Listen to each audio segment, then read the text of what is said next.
Welcome to the Tech Egg. Don't get scrambled. Enjoy the video. You start by ensuring Jupyter is available and you know the exact folder path you want as the notebook root. Open a terminal or Anaconda prompt now and navigate with CD to the folder you intend. Once there, type Jupyter Notebook list to see running servers, then stop any active server with Ctrl+C if needed, because running servers lock configuration. Make sure to use absolute paths. This avoids confusion between relative locations and user profiles. Next, you generate or open the Jupyter config file to set a persistent notebook directory. Run Jupyter Notebook generate config only if you lack Jupyter Notebook config.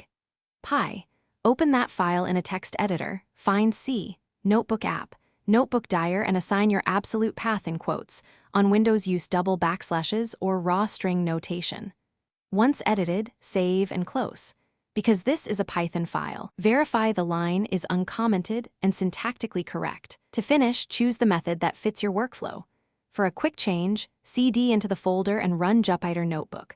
For persistent shortcuts on Windows, edit the shortcut target to include notebook dir equals C/path. Once done, launch Jupyter and confirm the file's view shows the target.